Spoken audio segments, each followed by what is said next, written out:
اس وقت میں بلا تاخیر گزارش کروں گا اپنے پیر و مرشد آزاد کشمیر سے آئے ہوئے حضرت سائیں پیر طریقت سائیں مفتی خواجہ غلام رسول نقشبندی مجددی دامت برکاتہم العالیہ۔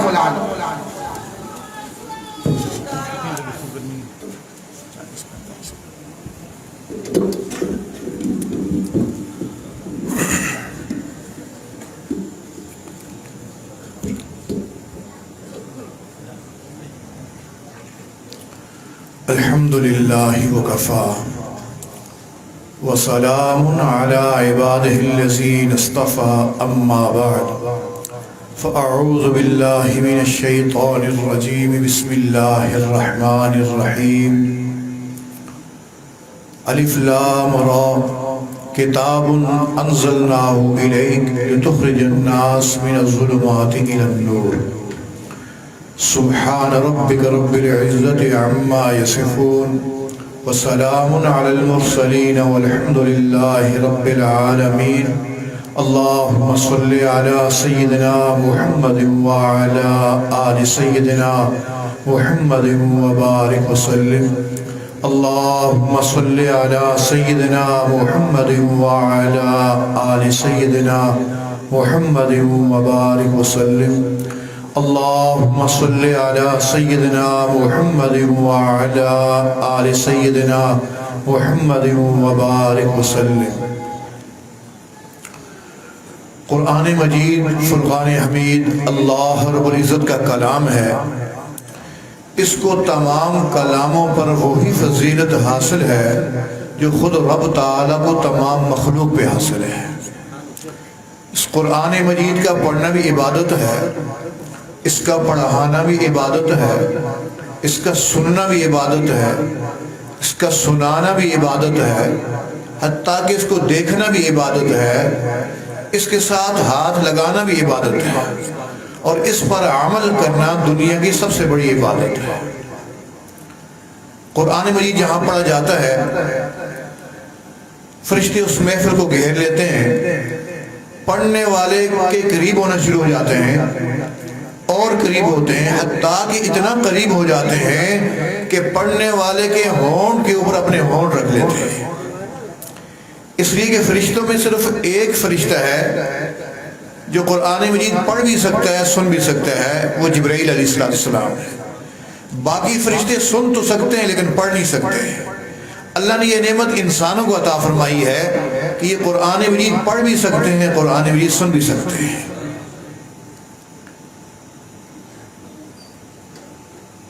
قرآن مجید جہاں پڑھا جاتا ہے تو فرشتے اس محفل کو گھیر بھی لیتے ہیں، پڑھنے والے کے قریبی آنا شروع ہو جاتے ہیں۔ اور اسید بن حضیر رضی اللہ تعالیٰ فرماتے ہیں ایک رات میں تلاوت کر رہا تھا، دل کی چاہت ہوئی میں کچھ اونچی آواز کے ساتھ تلاوت کروں، میں نے اونچی آواز کے ساتھ تلاوت شروع کی۔ باہر میں نے گھوڑا باندھا ہوا تھا جہاد کے لیے، قریبی میرا بیٹا طلحہ بھی سویا ہوا تھا، میں نے محسوس کیا کہ وہ گھوڑا کچھ آوازیں نکالنا شروع کر رہا ہے، اچھل کود شروع کر رہا ہے۔ آہستہ پڑھتا تو اس کی وہ اچھل کود بند ہو جاتی، پھر اونچی آواز کے ساتھ شروع کرتا، پھر اس کی اچھل کود شروع ہو جاتی، آوازیں نکالتا۔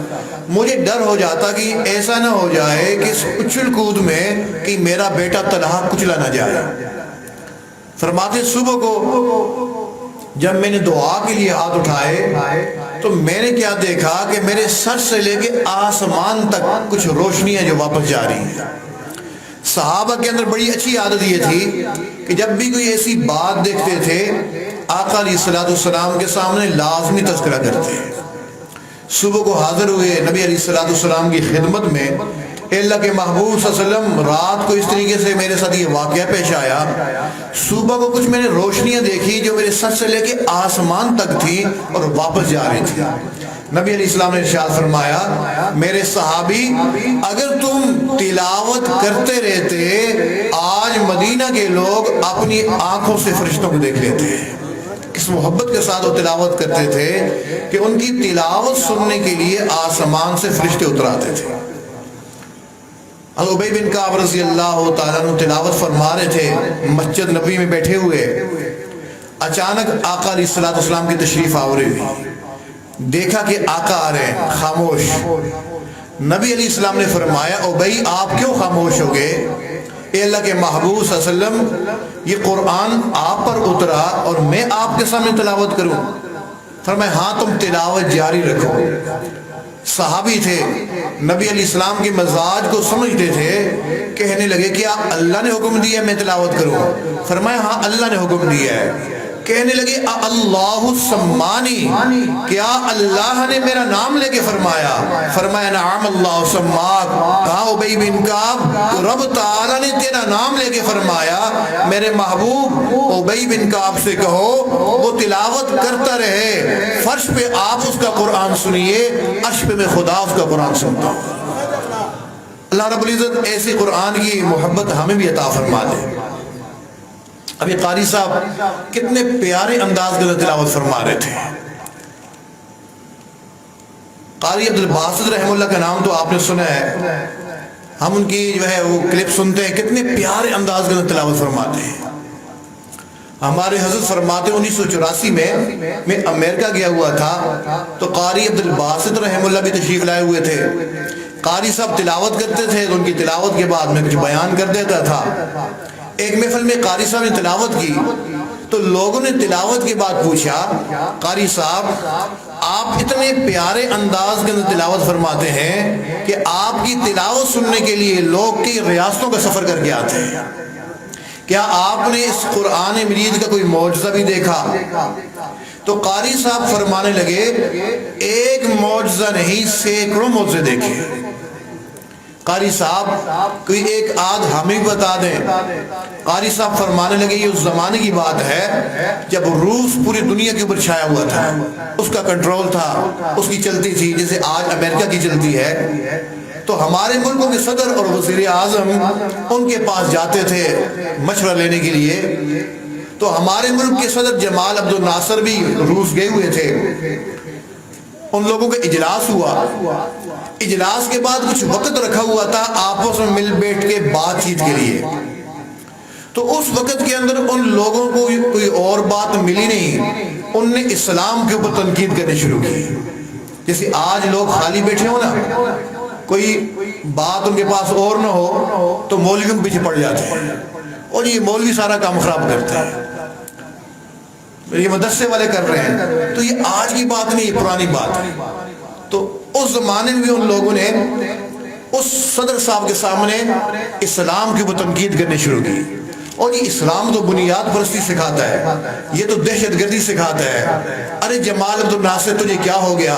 تو اس قرآن کو لیے پھر رہا ہے، تو ہماری تھیوری لے لے، سرخ کتاب پڑھ، تیرے ملک کے اندر سائنسی ترقی ہو جائے گی، سڑکوں کے جال بچ جائیں گے، ایئرپورٹ بن جائیں گے، تو کیا اس قرآن کو لیے پھر رہا ہے؟ اب یہ صدر صاحب جواب تو دیتا رہا لیکن ان داہریہ لوگوں کو مطمئن نہ کر سکا۔ سوچا آئندہ کبھی آنا ہوا یہاں تو میں اپنے ساتھ کسی عالم کو لازمی لے کے آؤں گا۔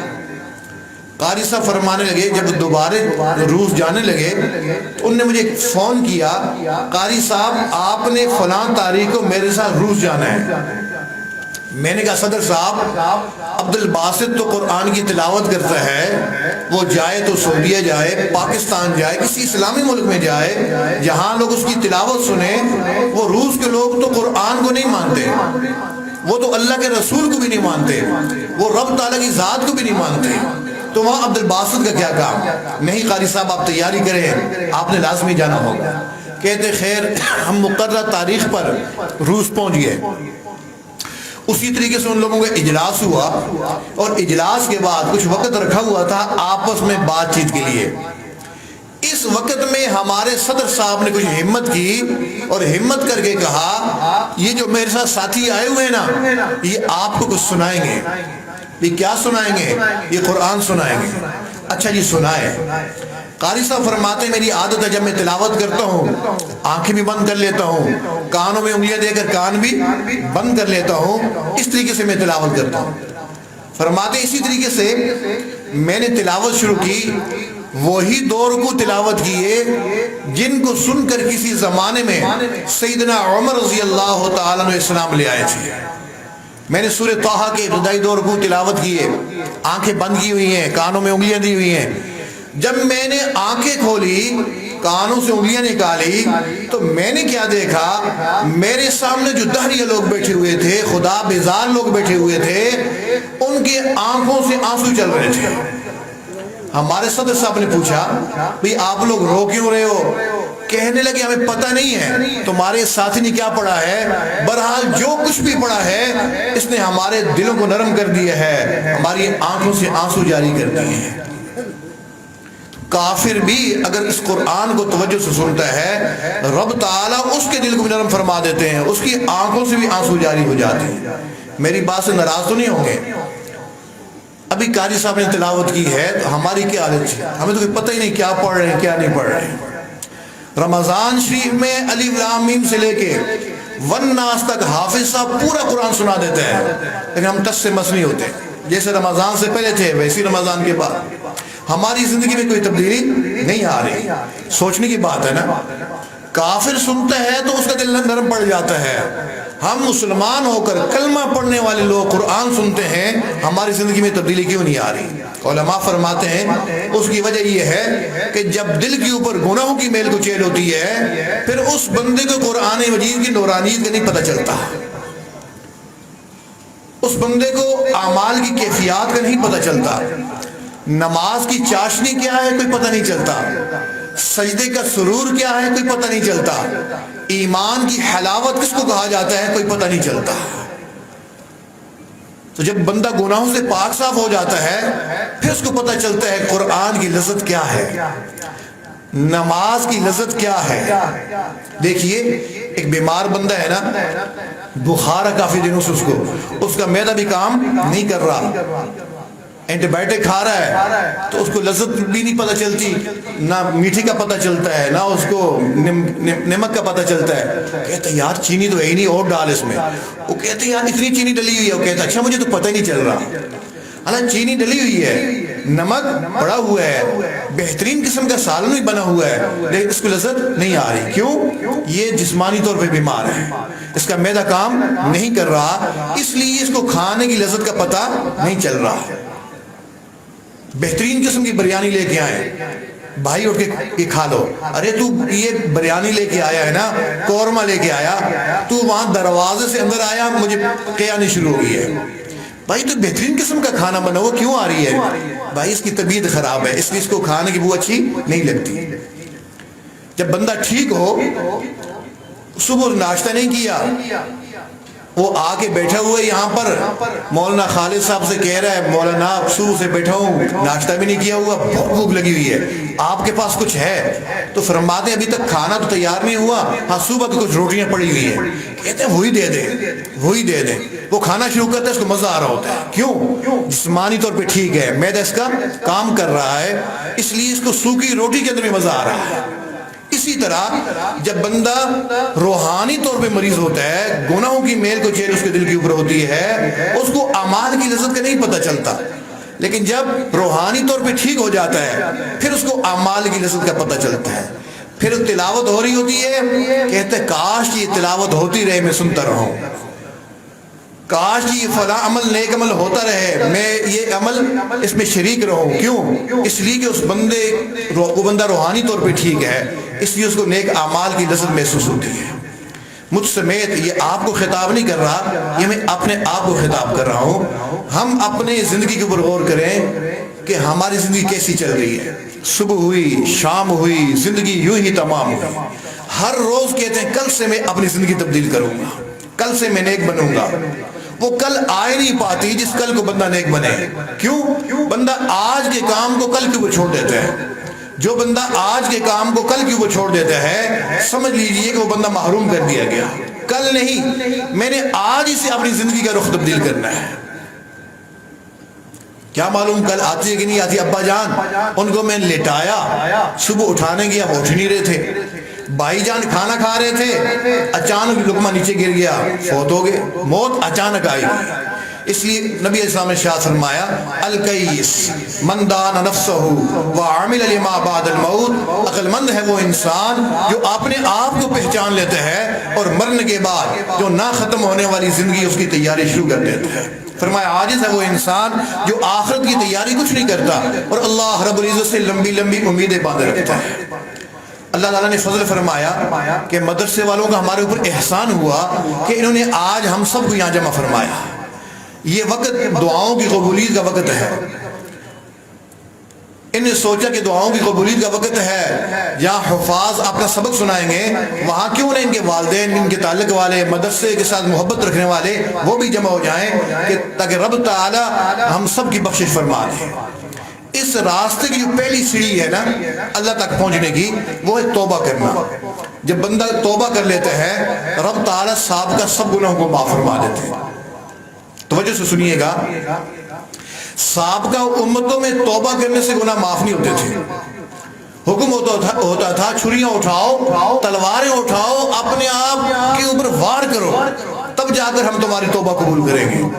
اور آج کسی سے کہنے کی ضرورت بھی نہیں ہے، کسی کو بتانے کی ضرورت بھی نہیں ہے، تنہائی میں بیٹھا ہوا ہے، ندامت کے ایک آنسو گراتا ہے، ابھی اس کا آنسو زمین پہ نہیں پہنچتا، اللہ رب العزت اس کے سب گناہوں کو معاف فرما دیتا ہے۔ صرف معاف ہی نہیں فرماتا بلکہ اس کے گناہوں کو نیکیوں سے تبدیل فرما لیتا ہے۔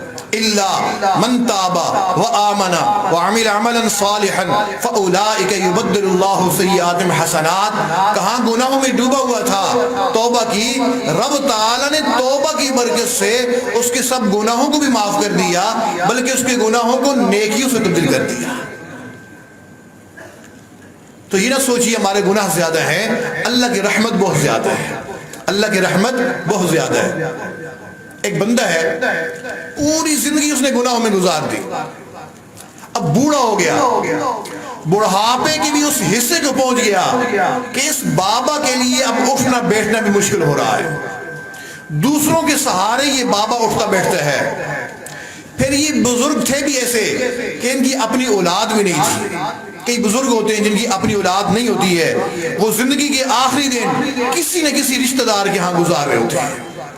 یہ بوڑھا بندہ ہے، بیمار ہے، رات کو اس کو کھانسی آتی ہے، یہ کھانستا ہے، اس گھر والے کی بیوی کہتی ہے کہاں سے تو اس بابے کو پکڑ کے لے کے آ گیا، یہ بابا رات بھر کھانستا رہتا ہے، میرے بچے ڈر جاتے ہیں، میری نیند خراب ہو جاتی ہے، تو اس بابے کو کہیں اور بھیج دے۔ وہ کہتی ہے اللہ کی بندی، اس بابے کا کون ہے، کون اس کو سنبھالے گا؟ وہ آگے سے کہتی ہے کیا ہمیں رشتہ دار رہیں گے؟ فلاں رشتہ دار نہیں ہے، فلاں نہیں ہے، کچھ دن فلاں کے گھر میں بھیج دو، کچھ دن فلاں کے گھر میں بھیج دو۔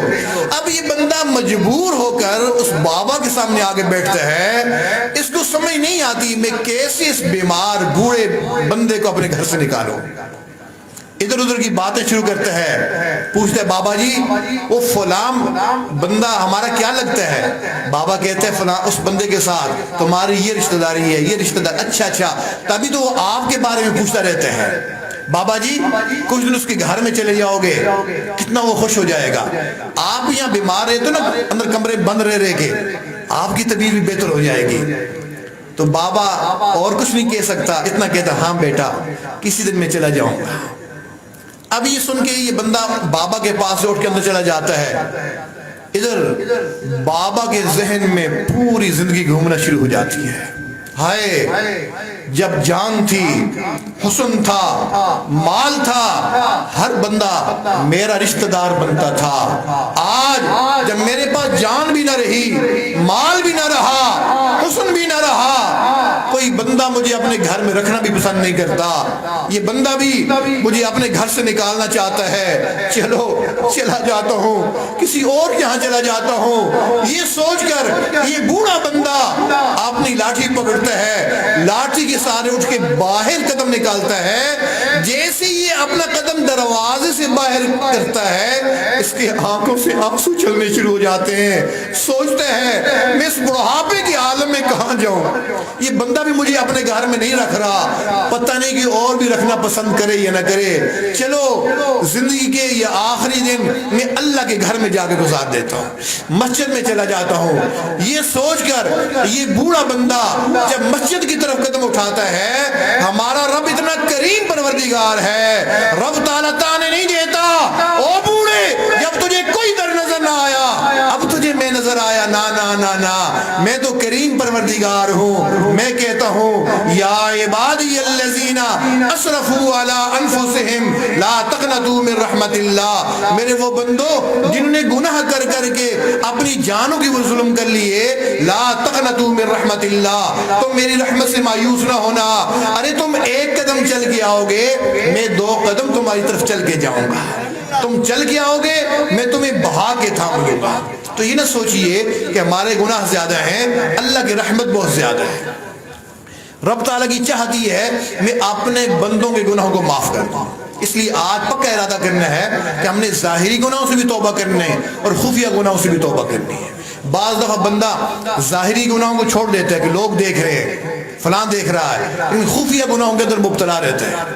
توجہ سے بات سنیے گا، حدیث شریف میں آتا ہے قیامت کے دن کچھ لوگ ہوں گے جن کو جنت کے قریب لے جایا جائے گا، جب یہ جنت کے قریب پہنچ جائیں گے اعلان ہو جائے گا نہیں ان لوگوں کا جنت میں کوئی حصہ نہیں ہے، ان کو واپس پیچھے دھکیلو۔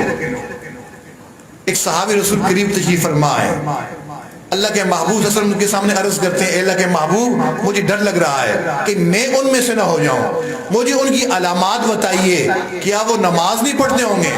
توجہ سے سنیے گا، فرمایا نہیں وہ نمازی لوگ ہوں گے۔ کون ہوں گے؟ نمازی ہوں گے، وہ حاجی ہوں گے، وہ زکوٰۃ بھی دیتے ہوں گے، وہ روزے بھی رکھتے ہوں گے، اتنے نیک ہوں گے کہ راتوں کو اٹھ کے تہجد بھی پڑھتے ہوں گے، جہاں بیٹھتے ہوں گے وہاں دین کی بات بھی کرتے ہوں گے۔ اللہ کے رسول پر کیا بات ہوگی کہ ان کو پیچھے دھکیل دیا جائے گا؟ فرمایا جب ان کے سامنے حرام کام آتا ہوگا اس سے اپنے آپ کو نہیں بچاتے ہوں گے، یہ وجہ ہوگی کہ ان کو جنت کے قریب لے جا کر پھر پیچھے دھکیل دیا جائے گا۔ ہم اپنے گربانوں میں جھانکیں گے، ایسا تو نہیں ہے لوگوں کے سامنے ہماری زندگی کچھ اور ہو، تنہائیوں میں شیطان بھی ہم سے پناہ مانگتا ہو، مسجد میں تو ہم نیک ہوتے ہوں، گھروں میں جا کے درندے بن جاتے ہوں۔ اگر ہماری یہ حالت ہے تو آج اس محفل کو غنیمت سمجھتے ہوئے تمام گناہوں سے توبہ کر لیں تاکہ رب تعالی ہمارے گناہوں کو معاف فرما دے اور آئندہ کے لیے ہمیں نیکوکاری والی زندگی نصیب فرما دے۔ آج ہر گھر کے اندر جھگڑے ہیں، فساد ہیں، اولاد والدین کی آپس میں نہیں لگتی، بھائی ایک دوسرے کے دشمن بنا ہوتا ہے، ساس بہو کی جھگڑے چل رہے ہوتے ہیں۔ کیوں؟ ہمارے اندر تحمل نہیں ہے، برداشت نہیں ہے، صبر نہیں ہے، ہم دوسرے کی بات کو برداشت نہیں کر پاتے۔ ہم جس نبی کے امتی ہیں اس نبی نے تو ہمیں صبر کرنا سکھایا ہے، اس نے تحمل برداشت سکھائی ہے۔ میں بات کو سمیٹنے کی طرف لے کے جا رہا ہوں، توجہ سے سنیے گا۔ ایک دفعہ سیدہ عائشہ فرماتی ہے کہ میرے درمیان اور آقا علیہ السلام کے درمیان کسی بات پر بحث ہوگی۔ ذرا بیوی وہ بات کر سکتی ہے جو اور لوگ نہیں کر سکتے، اللہ نے بیوی کو خامند کے ساتھ ایک خاص تعلق دیا ہوتا ہے۔ فرماتے ہیں ہماری بات ہی چل رہی تھی کہ اتنے میں دروازے سے سیدنا صدیق اکبر رضی اللہ تعالیٰ تشریف لائے۔ نبی علیہ السلام نے فرمایا صدیق یار آؤ ذرا ہم دونوں کے درمیان فیصلہ کرو۔ سیدہ عائشہ فرماتی ہیں جیسے ہی میرے ابا آئے تو نبی علیہ السلام نے میری طرف دیکھا اور دیکھ کے فرمایا عائشہ ابا کو بات تم پہلے بتاؤ گی یا میں پہلے بات بتاؤں؟ سیدہ عائشہ فرماتی ہیں میں کچھ موڈ میں تھی تو میں نے کہا آپ ہی بتا دیں لیکن ٹھیک ٹھیک بتانا۔ فرماتی جیسے ہی میں نے کہا نا آپ ہی بتائیں ٹھیک ٹھیک بتانا، اتنے میں میرے ابا نے مجھے تھپڑ لگا دیا۔ عائشہ کیا بات کرتی ہو، اللہ کے رسول ٹھیک نہیں بتاتے، کون ٹھیک بتائے گا؟ فرماتی مجھے تھپڑ لگا نا تو میں نبی علیہ السلام کے پیچھے چھپ کے کھڑی ہو گئی۔ نبی علیہ السلام نے دیکھا کہ مجھے تھپڑ لگا ہے تو نبی علیہ السلام نے فرمایا صدیق تم نے کیا کیا؟ تجھے میں نے مارنے کو تو نہیں کہا تھا نا، فیصلہ کرنے کو کہا تھا، اچھا تم چلے جاؤ ہم دونوں میاں بیوی خود ہی فیصلہ کر لیتے ہیں۔ فرماتی جیسے میرے ابا دروازے سے باہر نکلے اب آقا علیہ السلام کے چہرہ مبارک پر مسکراہٹ آئی۔ سیدہ عائشہ فرماتی ہیں جب نبی علیہ السلام خوش ہوتے تھے تو مجھے حمیرہ کے نام سے پکارتے تھے، میری طرف دیکھا مسکرائے اور مسکرا کے فرمایا حمیرہ دیکھا نا اس بابے کے دوسرے تھپڑ سے میں نہیں بچایا نا۔ فرماتی اتنے پیارے انداز کے اندر نبی علیہ السلام نے ارشاد فرمایا کہ میرا سارا غصہ ہی دور ہو گیا۔ کتنے اچھے انداز کے اندر گھر والوں کی تربیت ہو رہی ہے۔ ہماری بیوی اگر ہمارے سامنے بات کرے اوہ کتنا غصہ آ جاتا ہے۔ عام آدمی کی بات نہیں کرتا، جو اپنے آپ کو نمازی کہتے ہیں، دیندار کہتے ہیں، کیا حالت ہوتی ہے؟ چہرہ سرخ ہو جاتا ہے، کان سرخ ہو جاتے ہیں، آنکھوں سے آگ نکلنی شروع ہو جاتی ہے، منہ سے بکواسات نکلنے شروع ہو جاتے ہیں، تجھے شرم نہیں آتی ہے، تو خاوند کے سامنے بولتی ہے، تو یہ پتہ نہیں ہے خاوند کے کتنے حقوق ہیں؟ وہ مولوی صاحب سے، خطیب صاحب سے جو سنے ہوئے نا خاوند کے حقوق، فضائل، وہ اس وقت سارے یاد آنا شروع ہو جاتے ہیں، لیکن جو بیوی کے حقوق ہیں وہ ہمیں یاد ہی نہیں رہتے۔ نہیں، بیوی کوئی ہماری باندھی نہیں ہے، ہماری رفیقہ حیات ہے، جیسے ہمارے اس کے اوپر حقوق ہیں اس کے بھی ہمارے اوپر حقوق ہیں۔ ہمیں چاہیے کہ ہم اسی طریقے سے اصلاح کریں جس طریقے سے امام الانبیاء صلی اللہ علیہ وسلم نے اپنے گھر والوں کی اصلاح فرمائی ہے۔ آج کہتے ہیں بیٹا سنو، جھوٹ نہیں بولا کرتے، جھوٹ نہیں بولا کرتے۔ ٹھیک ہے ابا میں جھوٹ نہیں بولوں گا۔ دروازے پہ دستک ہو گئی، میرا نہ بتانا۔ دروازے پہ دستک ہوئی تو اس کو کیا کہتا ہے آواز دے کے؟ میرا نہ بتانا۔ کوئی باہر میرا پوچھے نا، میرا نہ بتانا۔ آپ بتائیے اس بچے کی اصلاح ہو سکتی ہے؟ ابھی کہہ رہا تھا کہ بیٹا جھوٹ نہیں بولتے، اور ابھی کہتا ہے باہر میرا نہ بتانا کہ میں اندر ہوں۔ تو اگر ہم یہ چاہتے ہیں کہ ہماری اولاد کی اصلاح ہو تو پھر سب سے پہلے اپنی اصلاح کرنی ضروری ہوگی۔ سیدہ عائشہ صدیقہ رضی اللہ تعالیٰ عنہ فرماتی ہیں، ایک دفعہ میں آقا علیہ السلام کی خدمت میں بیٹھی ہوئی تھی، بات چیت چل رہی تھی، باتوں میں نے پوچھ لیا، آقا مجھے یہ بتائیے کہ آپ کی زندگی میں سب سے مشکل ترین دن کون سا گزرا ہے؟ آپ سمجھدار لوگ بیٹھے ہوئے جانتے ہیں کہ آقا علیہ السلام کی تو ساری زندگی مشقتوں سے بھری ہوئی تھی، کئی جنگیں ہو چکی تھی، کسی کا تذکرہ نہیں فرمایا۔ آپ کی پیدائش سے پہلے آپ کے والد محترم اللہ کو پیارے ہو چکے تھے، اس کا تذکرہ نہیں فرمایا، حتیٰ کہ اس واقعے کا تذکرہ بھی نہیں فرمایا جب آپ اپنی والدہ محترمہ کے ساتھ 6 سال 2 ماہ کے تھے، مدینہ منورہ سے مکہ کی طرف واپس آ رہے تھے، راستے میں والدہ کا بھی انتقال ہو گیا تھا، اس کا بھی تذکرہ نہیں فرمایا۔ آپ علیہ السلام ارشاد فرماتے ہیں جب میں 6 سال 2 ماہ کا ہوا تو میری والدہ مجھے لے کے مدینہ منورہ گئی تاکہ میرے ماموں مجھے دیکھیں خوش ہو جائے۔ ہم ماموں کے گھر میں گئے مدینہ منورہ میں، 4-5 دن ماموں کے گھر میں ٹھہرے۔ ایک دن امی کہنے لگی آؤ بیٹا کہیں چلتے ہیں۔ مجھے اتنا سا یاد ہے میری امی نے میری انگلی پکڑی ہوئی تھی، مجھے لے کے چل رہی تھی، چلتے چلتے ایک جگہ پر مٹی کا ڈھیر آ گیا، میری امی وہاں بیٹھ گئی، مجھے نہیں پتا یہاں کیا ہے۔ تھوڑی دیر کے بعد میں نے آواز محسوس کی، امی کی طرف دیکھا، میری امی کچھ بول بھی رہی تھی، ان کی آنکھوں میں آنسو بھی آ رہے تھے۔ علماء نے لکھا ہے ہو سکتا ہے اس وقت سیدہ آمنہ سیدنا عبداللہ کی قبر کے اوپر جا کر یہ کہہ رہی ہوں، عبداللہ جب آپ شام کی طرف جا رہے تھے آپ نے مجھ سے کہا تھا کہ جب قافلہ واپس آئے گا لوگ استقبال کے لیے باہر نکلیں گے، گھنٹیاں بجیں گی، میرا دل یہ چاہتا ہے تم بھی نہا دھو کر اچھے کپڑے پہن کر دروازے کے پیچھے کھڑی ہو جانا، جیسے میں گھر کا دروازہ کھولوں سب سے پہلے میری نظر تمہارے اوپر پڑے۔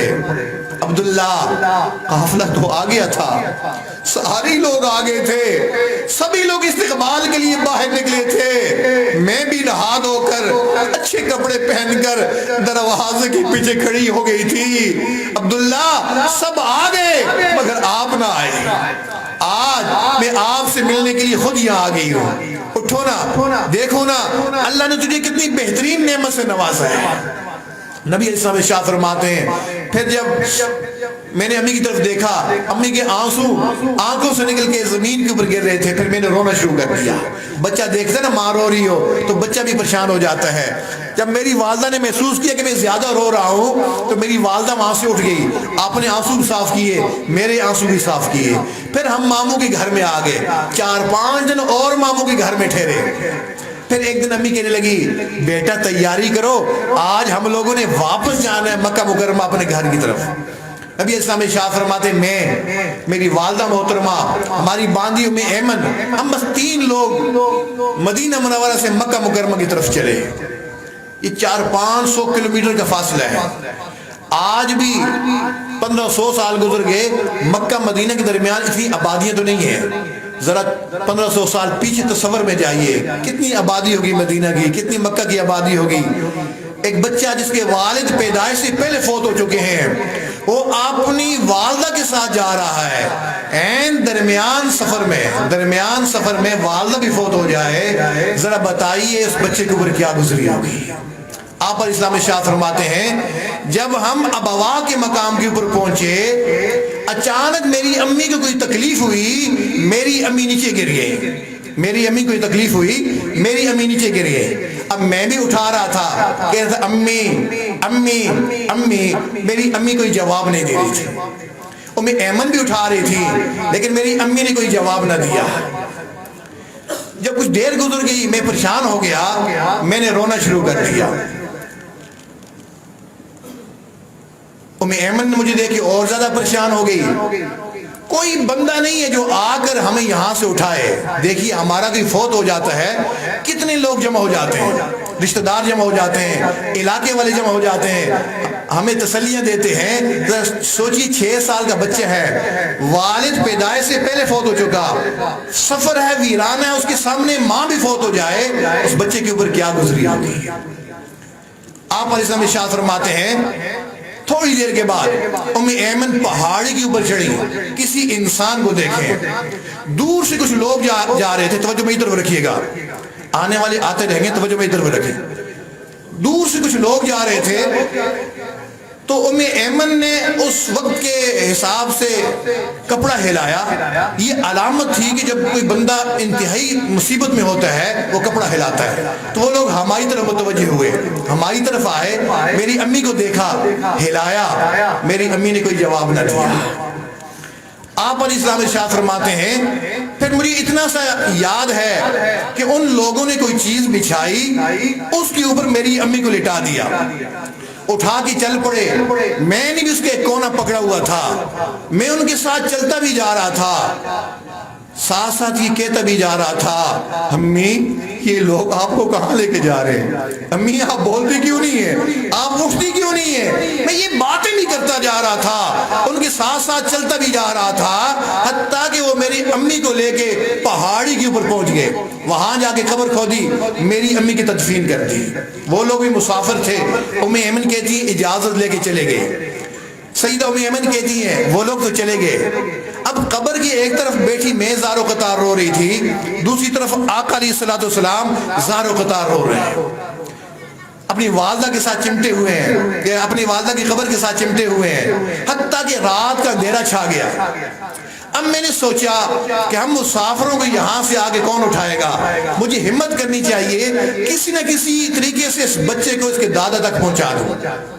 بڑی مشکلوں سے میں آپ علیہ السلام کو اٹھا کر نیچے اتری، جب نیچے وادی میں پہنچی تو بالکل نیچے اندھیرا چھا چکا تھا، ہاتھ بھی نظر نہیں آ رہا تھا۔ میں نے کہا آپ ذرا یہاں کھڑے ہو جائیں، میں ذرا اونٹنے کی رسی کھول لوں۔ جب میں نے اونٹنے کی رسی کھولی تو میں نے آواز دی آئیے اس کے اوپر بیٹھ جائیے، لیکن پیچھے کوئی مجھے جواب نہ آیا۔ میں ڈر گئی کہ اس اندھیری رات میں کوئی درندہ آ گیا جو آپ کو اٹھا کے لے گیا۔ میں بھاگی وادی کے اندر رو بھی رہی ہوں، آوازیں دے رہی ہوں یا محمد یا محمد، آگے سے کوئی جواب نہیں آ رہا۔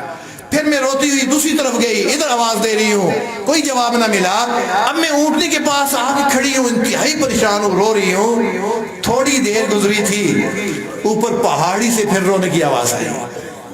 فرماتی میں دوڑتی ہوئی پھر اس پہاڑی کے اوپر جا کے پہنچی، میں نے کیا منظر دیکھا کہ جس منظر کو دیکھ کے آسمان بھی رو رہا تھا۔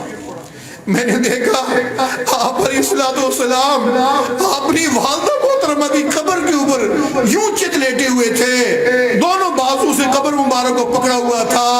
آپ فرما رہے تھے امی مجھے کس کے حوالے کر کے آپ چھپ گئی ہیں، امی اٹھتی کیوں نہیں ہے، امی آپ کے بغیر میں کہیں نہیں جاؤں گا، میں ہمیشہ یہی بیٹھا رہوں گا۔ ام ایمن کہتی ہے بڑی مشکلوں سے میں نے آپ علیہ السلام کو اٹھایا اور میں نے کہا دیکھو نا وہ تو دادا محترم مکہ مکرمہ میں انتظار کر رہے ہوں گے، اور واقعی مکہ مکرمہ میں دادا محترم بہت انتظار کر رہے تھے۔ ہر روز صبح سورج طلوع ہوتا تھا، اس پہاڑی کے اوپر جا کے بیٹھ جاتے تھے جو مدینہ کے راستے میں پڑتی تھی۔ لوگ گزرتے تھے، پوچھتے تھے لوگوں تم تم لوگوں نے کسی عورت کو آتے ہوئے دیکھا ہو، اس کے ساتھ اتنی سی عمر کا بچہ ہو؟ لوگ کہتے نہیں بزرگوں، ہم نے تو کسی کو آتے ہوئے نہیں دیکھا۔ مغرب تک انتظار کرتے رہتے، غروب ہو جاتا، واپس تشریف لے جاتے، اگلے دن پھر وہاں جا کے بیٹھ جاتے۔ روز کا معمول بنایا ہوا تھا۔ ایک دن اسی طریقے سے بیٹھے ہوئے تھے، دیکھا دور سے ایک عورت آ رہی ہے، سواری کے اوپر بیٹھی ہوئی ہے، محسوس ہوتا ہے کوئی بچہ بھی ہے، خوش ہو گئے، آج میری بہو آ گئی ہے، میرا پوتا آ گیا، پہاڑی سے نیچے اتر آئے۔ جب سواری کے قریب پہنچے، دیکھا کہ ام ایمن بیٹھی ہوئی ہیں، پریشان ہیں، پیچھے آپ علیہ السلام بھی بیٹھے ہوئے ہیں، انتہائی پریشان ہیں۔ نبی علیہ السلام ارشاد فرماتے ہیں اس وقت جب میری نظر دادا محترم کے اوپر پڑی، میں نے رونا شروع کر دیا۔ میرے دادا فرمانے لگے ام ایمن کیا ہو گیا آپ لوگوں کو، کیوں پریشان ہو، کہاں ہے آمنہ؟ ام ایمن نے روتے ہوئے کہا اے بیت اللہ کے متولی، اے مکہ کے سردار، اس کے والد تو پیدائش سے پہلے فوت ہو گئے، ہائے جب ابوا کے مقام کے اوپر پہنچے اس کی ماں بھی اللہ کو پیاری ہو گئی۔ نبی علیہ السلام ارشاد فرماتے ہیں پھر میں نے سنا میری امی فوت ہو گئی ہیں، پھر میں نے رونا شروع کر دیا۔ میں نے دادا کی طرف دیکھا، میرے دادا محترم بھی اپنے آسا کے ساتھ جو سہارا لے کے کھڑے ہیں، ساروں قطار رو رہے ہیں، آنکھوں سے آنسو چل رہے ہیں، سفید داڑھی کو تر کرتے ہوئے زمین کے اوپر گر رہے ہیں۔ تھوڑی دیر کے بعد میرے دادا نے اپنے آپ کو سنبھالا، اپنے آنسو صاف کیے، پھر میری طرف دیکھ کے فرمایا بیٹا روتا کیوں ہے؟ رو نہیں، آج کے بعد میں ہی تیرا باپ ہوں، میں ہی تیری ماں ہوں۔ پھر مجھے اٹھایا، اپنے کندھے کے اوپر بٹھا لیا۔ 2 سال اور گزرے، یہ دادا محترم بھی اللہ کو پیارے ہو گئے۔ اللہ اکبر، سارے سہارے ختم ہو گئے۔ دراصل رب تعالیٰ یہ بتانا چاہتے تھے کل کو کوئی میرے محبوب کو تانے نہ دے کہ آج تو یہ سہاروں کی نفی کرتا ہے، خود تو سہاروں سے پلا بڑا ہے۔ نہیں، میں نے سارے سہاروں کو ختم کر دیا، یہ بتا دینے کے لیے کہ جس کا کوئی سہارا نہیں ہوتا پھر اللہ اس کا سہارا ہوتا ہے، جس کا اللہ سہارا ہوتا ہے پھر لوگ دیکھا کرتے ہیں اس کی تربیت کیسی ہوا کرتی ہے۔ لوگوں، جس کا اب نہیں ہوتا نا اس کا رب ہوتا ہے، جس کا رب ہوتا ہے پھر اس کا سب ہوتا ہے۔ تو نبی علیہ السلام نے اس واقعے کا تذکرہ بھی نہیں فرمایا۔ فرمایا عائشہ تو مجھ سے پوچھتی ہے کہ میری زندگی کا سب سے مشکل ترین دن کون سا تھا؟ عائشہ میری زندگی کا سب سے مشکل ترین دن وہ طائف والا دن تھا۔ عائشہ جب میں وہاں گیا ان لوگوں نے میری بات کو نہ سنا، الٹا میرے پیچھے آوارہ قسم کے لڑکے لگائے جو میرے اوپر آوازیں کستے تھے، مجھے جادوگر کہتے تھے، پاگل کہتے تھے، عائشہ مجھے گالیاں دیتے تھے، عائشہ ہاتھوں میں ڈنڈے پکڑے ہوئے تھے، میرے اوپر ڈنڈے برساتے تھے، میں ان کے ڈنڈوں سے بچ کے دور ہوتا تھا، پتھر اٹھا اٹھا کے مجھے مارتے تھے۔ عائشہ مجھے اتنے پتھر مارے کہ سر سے لے کر پاؤں تک میرا پورا جسم زخموں سے چور چور ہو گیا۔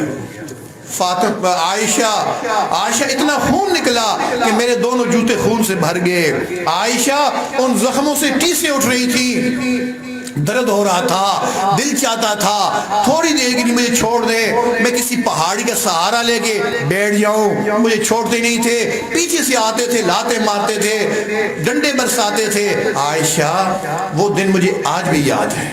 یہ جب سیدہ عائشہ نے سوال کیا تھا نا اس وقت اس واقعے کو 9 سال گزر چکے تھے۔ کتنے سال؟ 9 سال گزر چکے تھے۔ آخر اتنی تکلیفیں تو دی تھی نا ان لوگوں نے کہ 9 سال کے بعد بھی آپ علیہ السلام کو یہ واقعہ یاد تھا۔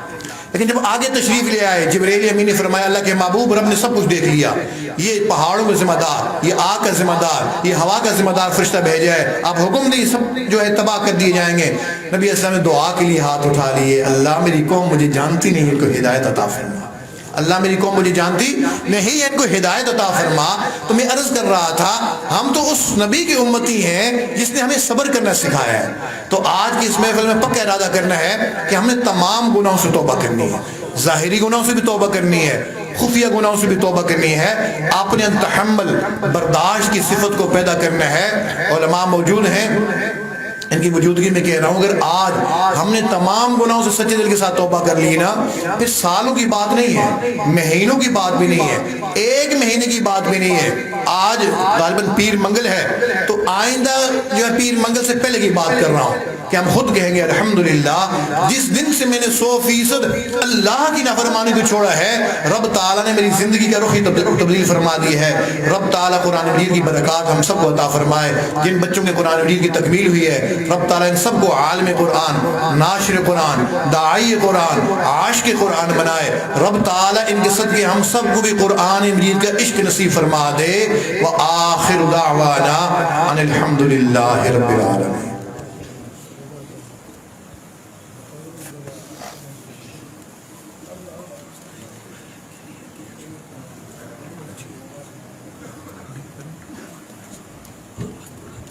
فرما رہے ہیں کچھ لوگ دور دور سے آئے ہوئے ہیں توبہ طائب ہونے کے لیے، تو توبہ کلمات پڑھا دیے جائیں۔ میں توبہ کلمات پڑھا دیتا ہوں، سچے دل کے ساتھ یہ کلمات میرے ساتھ پڑھ لیں تاکہ رب تعالی ہم سب کے گناہوں کو معاف فرمائے۔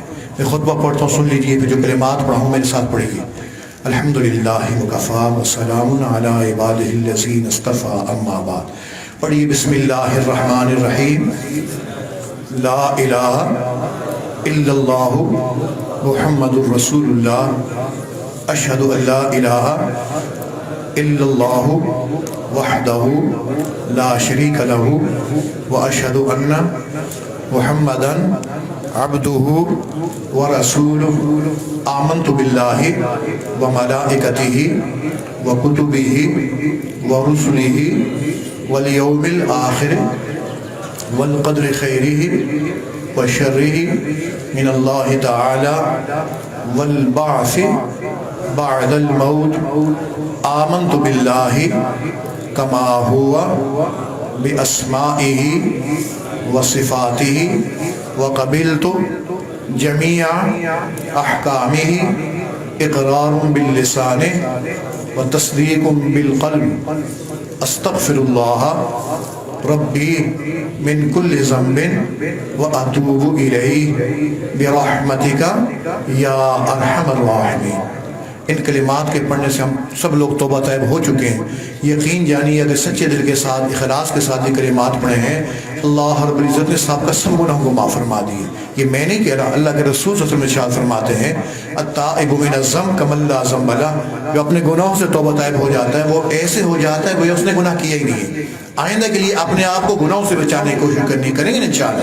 بس چند معمولات ہیں، وظائف ہیں، ہم ان کی پابندی کر لیں گے، اللہ تعالیٰ ہمیں نیکی کی توفیق عطا فرمائیں گے، گناہوں کی نفرت ہمارے دل میں بٹھا دیں گے۔